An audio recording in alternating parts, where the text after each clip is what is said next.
Now, my third consideration in assessing a network marketing company has to do with their product strategy. This is a very important issue if you're in a network marketing company to create a long-term residual income. I believe that one of the biggest mistakes that companies make in regards to creating a business model that will assure long-term domestic growth is tying your identity to a particular juice or a berry.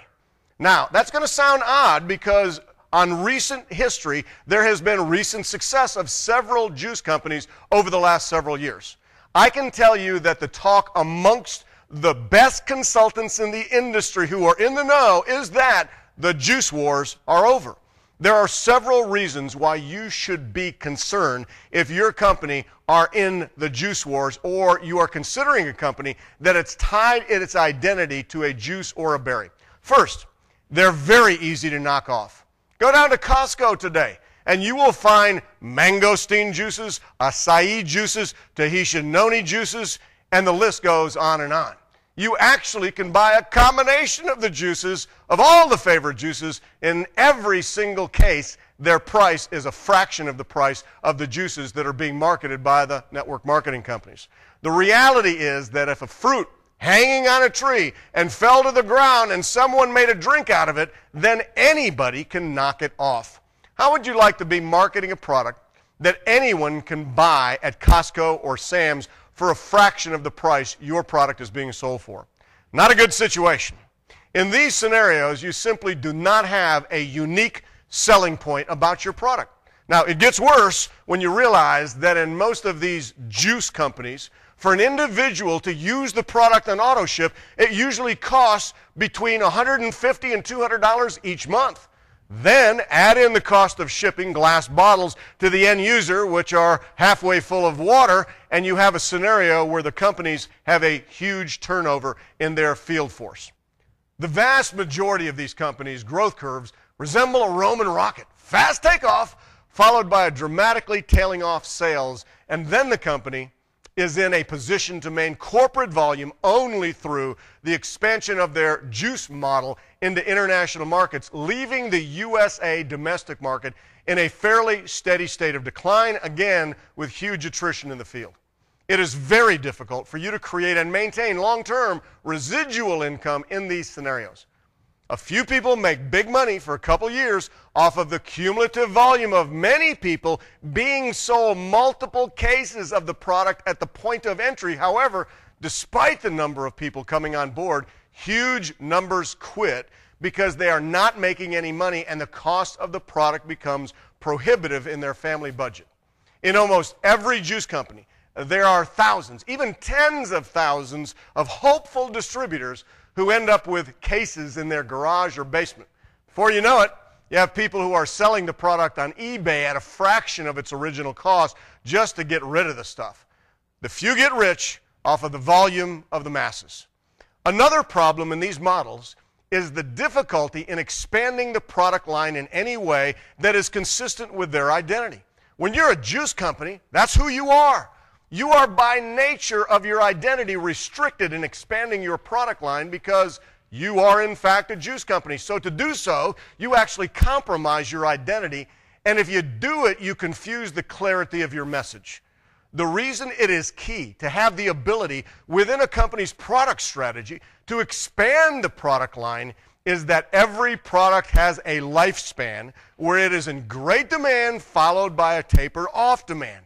That is why most successful companies, even outside of network marketing, are constantly expanding their product line in response to market conditions and consumer demand. If you are in a company or looking at a company that does not have a product strategy model that allows for product line expansion without compromising their message and their identity, then it is very difficult to have anything but shrinking businesses over time. Also, if you are in or considering a company whose product line has to do with nutraceutical supplements, juices, or liquid supplements of any type, you should be absolutely sure that the product is validated by real science, not borrowed science, and that the product is protected by the appropriate patents. Most companies in this space never conduct human clinical trials on their products and depend on borrowed science from universities that generally validate some component of their product when the truth is that the product itself has never undergone the scrutiny of clinical trials. Without this component as part of a product strategy, you will be constantly defending the product with no valid scientific validation on the product itself. A huge consideration in finding your perfect storm scenario has to do with the field leadership who you're going to be working with. I see two scenarios in field leadership today in network marketing. Some field leadership are quite frankly stuck in the old days of hotel meetings and traveling to your downline teams to do live meetings, whether it be a home meeting or a hotel meeting. They are completely high touch with very little high tech to leverage efforts and results. At the other end of the spectrum, you have people trying to completely automate the development of an organization utilizing online recruitment techniques that usually are really all about buying someone else's program so that they can make money on you trying to learn a skill set that is way beyond the technology competency of the vast majority of people who come into network marketing. The first group that I mentioned grow slow, because people today are not into meetings like they have been 10 years ago. And the latter group usually crash and burn because they are simply a churn machine looking to recruit the next temporary participant in their business who will nonetheless buy their program, thus creating a secondary business resource because the primary network marketing opportunity never pays them long term. The ideal scenario is to be with a company whose field leadership understands the value of high touch together with the utilization of intelligently applied technology that empowers your efforts, resulting in less travel, more efficient use of your time, and more effectiveness. Because of your ability to be able to leverage effective upline leadership in the recruitment and training process of your team, this makes all of the difference in the world. Today's most effective field leadership has actually transitioned their teams from network marketing into what I like to call cross-platform marketing. That means that they leverage technology in the recruitment and training process while keeping a healthy dose of then high touch in place for their organization.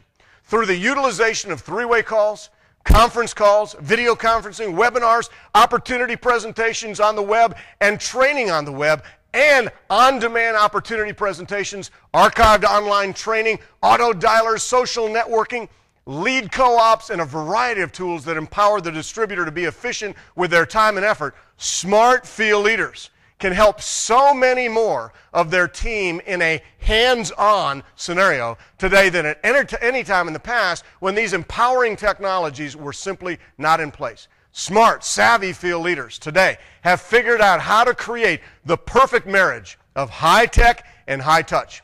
Now, very importantly, in looking at any field leadership team, you should look and be sure that they have created not only a simple, duplicatable method of operation, but you need to be sure that they have systemized the recruitment process, the follow-up process, the training process, and all aspects of growing your business. Systems create the foundation for duplication.